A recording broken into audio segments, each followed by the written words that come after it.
Okay, it's going to be a very critical offseason for the Raptors. Lots of key players need to get paid in the offseason, but you still, not having that 2024 first-round pick, have to find talent to put around them and have a good year. And in this one, we're going to go through 4 players the Raptors might be able to sneak in under the budget that could really supplement the core for the next season.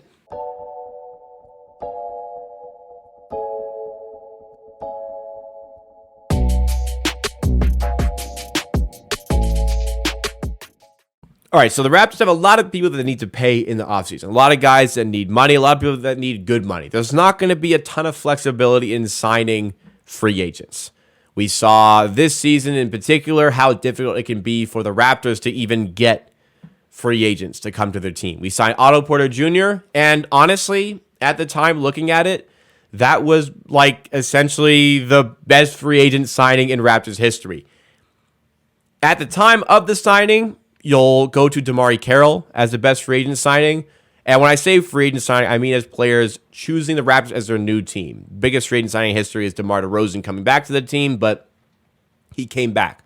Signing players, new players to the team, very difficult for the Raptors to do. And it's somewhere where Masai Ujiri has struggled. We just talked about it on stream, but when Masai Ujiri did his my career, his my player, he used all his sliders on draft, trade, and he left free agent at 0. But 4 guys the Raptors could pick up here that could be key figures to the team for next season. And this conversation was sparked by, believe it or not, a Bleacher Report article that went out and made a free agent signing for every team and what they could get. And initially, I wasn't a huge fan of the one they chose for the Raptors, but it really is growing on me. And that player, surprising, is Javon Carter. Now, this is a guy I like to roast. This is a guy I like to roast in the sense, like, what does he do? But he's having a good year for the Milwaukee Bucks. He might be available for the Raptors to get on a mid-level exception. And you know what? This season, Javon Carter has upped his volume in shooting. They have to provide him, the Bucks have to provide him with something he can do offensively where, like, you can't just not guard him. And sometimes, maybe a few pull-up threes a game is enough. And he's been hitting his 3 points at a pretty good rate. Now, that does help when you have one of the highest gravitational pulls in the NBA and Giannis Antetokounmpo for sure. But I think that offensively, he can bring in a little bit of dynamism, a little bit of shooting, but he's a feisty defender. He brings some decent ball handling. And I really like this spot here. I really do think this could be a decent spot for the Raptors to pick up a decent player here. He doesn't fit, the 6'9" vision, anything of that nature, but it's time to spread out the roster a little bit more, add a little bit more versatility to the roster. And I feel like Javon Carter is a player that does that. And Phoenix in chat, I think this is the perfect sum up of Javon Carter. He reminds me of a auto-generated 2K player. I wholeheartedly agree with that. But you know what? Maybe just a solid, just utility player. He's not, how do I describe this? He's not like a gourmet meal. He's not like the best dinner you've ever had. But sometimes a good old peanut butter and jelly sandwich gets the job done. Javon Carter might be that guy for us. 3 other players that I think the Raptors could find some value in terms of cheap free agents. Hopefully this is not wishful thinking. The Raptors don't have a lot of spending power, but maybe these players become available at these prices. Second player is Alec Burks. Now, I was a little bit surprised to see Alec Burks not being available at the trade deadline. And I will say right now, I find it difficult to bring in Alec Burks in a financial situation the Raptors are currently in. Fully will endorse that. But I don't think it's completely impossible to bring him in on a mid-level exception deal. Alec Burks is a very good three-point shooter, and he's a pretty solid defender. He's got decent size, and I think there's a lot of parts of his game that are underrated. A lot of it is being buried with the Detroit Pistons, but he's shooting very well in a place where the difficulty of the shots that he's taking playing in Detroit are heightened. There is not as much gravity around him. He's getting covered a bit better. If he moves to a team like the Raptors with better players all around him, I think you take the three-point shooting to a different level. Like I said, I like the size. I don't think he's somebody that you need to hide on defense. And we just don't have enough shooters, ball handlers. And Alec Burks is a player that can fit this sort of role. It might be difficult for the Raptors to bring him in on a deal that actually suits the salary cap, what we have going on with, Gary Trent, Jakob Poeltl, Fred VanVleet, who all need to get paid in the offseason. Extension talks may be coming for other players.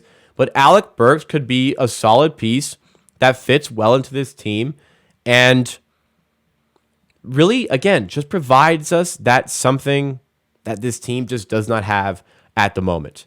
Further down, we have Georges Niang. Now, this one, I'm going to say, might be a little bit too far-fetched for the Raptors. This is an option. This is not one that I particularly endorse, but we know Georges Niang is a dialed-in shooter. We know Georges Niang is a good shooter. That is definitely something the Raptors don't have. Where we can have problems is Georges Niang is not a good defender. He's not a good defender. He probably wouldn't fit into what the Raptors want to do with their team, as maybe a Javon Carter, Alec Burks was. I'm seeing chat, man, they are letting me have it for this one. But here is an option for a player that if you are desperate to bring in shooting to this team, this is something that you could look at. He's getting paid like $3 million right now. I can't see him making much more than $6 million, if at all. If you can get him super cheap, he brings in shooting. You can hide him defensively. This is an option to consider for your team because you are so desperate for that shooting. How desperate are you? I don't know if you're desperate enough to go to this.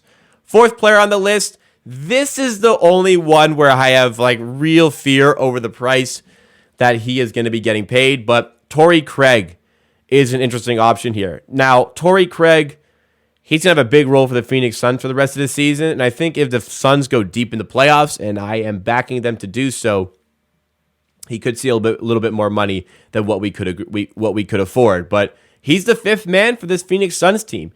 The maybe like glue sort of player to a starting five around Chris Paul, Devin Booker, Kevin Durant, and DeAndre Ayton. He's a good defender. He shoots the ball really well. He's shooting well above 40% from three this season.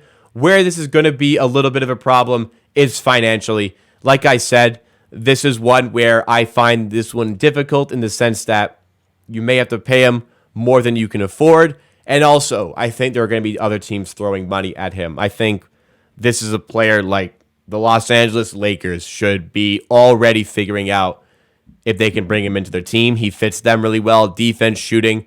And Phoenix, like if Phoenix are going forward with this core, there's probably going to be a lot of interest in bringing him back. Also, Torrey Craig just has the profile of a guy who works for contending teams. He's ascending to that level. Shout out to him for the way he's developed. He can be an important player for the Phoenix Suns. If he is, then he is going to be difficult to sign. But this is, again, an option for the Raptors to take on. In terms of our spending power, it's slim picking. Not going to pretend that these are excellent candidates. I feel like Burks and Javon Carter are really good candidates for us. Niang, not so much. Torrey Craig, yes, but a little bit expensive. But these are four options the Raptors could consider. Once again, love the fit by Javon Carter. Very rarely agree with a Bleacher Report article as it comes to the Raptors, but I do like this one.